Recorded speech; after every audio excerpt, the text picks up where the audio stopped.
পনির কাটতে নিয়েছি, জানি না আমার পাগলটা কোথায় আছে।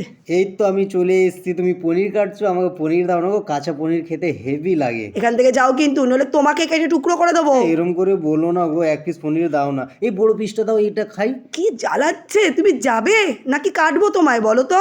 আরে কেন গো, দাও না 1 পিস খাই। ও কি জ্বালায় সত্যি। এ বাবা, তুমি মুখটা এরম কেন করে রেখেছো? তেলের বোতলটা কি খুব ভারী নাকি? তেল ঢেলে দিয়েছি, তেলটা গরম করার জন্য বসিয়ে এবার চতুর্দিকে নাড়িয়ে নিলাম যাতে পরবর্তীকালে কোনো কিছু ভাজার সময় লেগে না যায়। দিয়ে দিলাম নুন হলুদ, একটু মিশিয়ে নিয়ে এবারে পনিরগুলো ছাড়বো যাতে কালারটা খুব সুন্দর আসে পনিরের গায়ে। সমস্ত পনির ছেড়ে দিয়েছি, এবার একটু ভাজা ভাজা করব যাতে কালারটা দারুণ আসে। দেখেছো কত সুন্দর কালার, ভাজা হয়ে গেছে।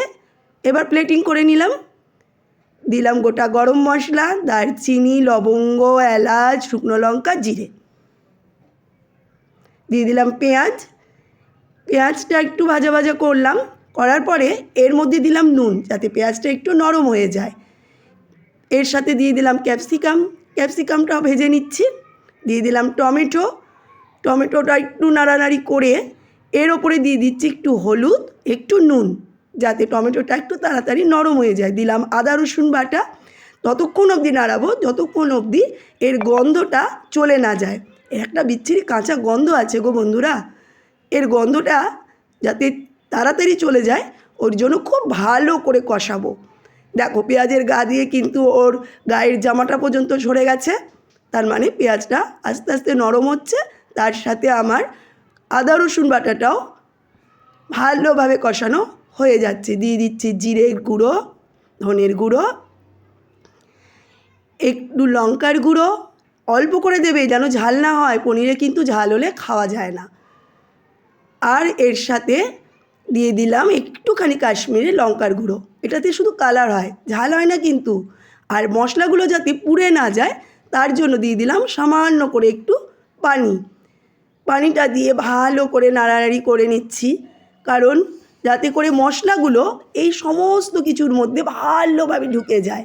ভালো করে কষাতে হবে, কষাতে দেখবে এর ভিতর থেকে সুন্দর গন্ধ বেরোবে। তার সাথে দিয়ে দিলাম একটুখানি গোলমরিচের গুঁড়ো, সামান্য ঝালটা যাতে মুখে লাগে, বেশি ঝাল হলে তো আর খাওয়াও যাবে না। আর এর সঙ্গে দিয়ে দিলাম ফ্যাটানো টক দইটা আগে থেকেই ফেটিয়ে রেখেছিলাম। টক দইটা দেওয়ার সময় অতি অবশ্যই গ্যাসটা কিন্তু একদম সিমে করে নেবে, নইলে টক দইটা ফেটে যেতে পারে। টক দইটা দিয়ে ভালো করে নাড়িয়ে নিলাম, যতক্ষণ অবধি এইটা মিশে না যাচ্ছে ততক্ষণ অবধি নাড়াবে, এবং নাড়ানোর সময় কখনোই কিন্তু গ্যাসটাকে বাড়িয়ে দেবে না, সিমেই থাকবে, সিমে করে নাড়াবে। একটু ধৈর্য ধরে নাড়িও বন্ধুরা, তাড়াহুড়ো করবে না। এরপর দিয়ে দিলাম বাদাম বাটাটা দিয়ে গ্যাসটা একটু বাড়িয়ে ভালো করে এর সঙ্গে মিশিয়ে নেব যাতে বাদামেরও কাঁচা গন্ধ না থাকে। এরপরে দিয়ে দিলাম সেদ্ধ করা কাবলি ছোলা, এটা একটু স্কিপ করে গেছি, হ্যাঁ কাবলি ছোলাটা সেদ্ধ করা ছিল। আর দিয়ে দিলাম বাটি ধোয়া একটু জল আর রুম টেম্পারেচারে রাখা পানি।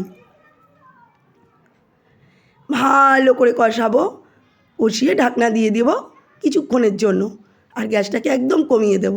ঢাকনা সরিয়ে একটু নাড়িয়ে নিলাম, তার মধ্যে দিয়ে দেবো ভেজে রাখা সেই পনিরগুলো। কি সুন্দর কালারটা না, পনিরগুলো দিয়ে হালকা হাতে নাড়াবে যেন কোনো রকম পনিরগুলো ভেঙে না যায়। ওপর থেকে দিয়ে দেবো সামান্য মিষ্টি দেওয়ার কারণ হচ্ছে টক দইটা ব্যালেন্স হবে। আর দিয়ে দেবো গরম মশলাটা একটু বেশি দেবে যাতে একটুখানি গন্ধটা ভালো লাগে। আর দিয়ে দেবো কেশরি মেথিটা হাতে করে ঘষে দেবে, মেথিটার গন্ধটা যেন খুব ভালো বেরোয়। এরপরে দিয়ে দিলাম ঘি, ওপর থেকে ঘি ছড়িয়ে নামালে দারুণ লাগে।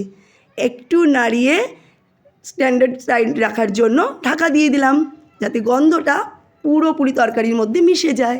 তোমার দাদাকে খেতে দিলাম, দেখি কি রিভিউটা দেয়। খেয়ে বলো কেমন হয়েছে আমার রান্নাটা।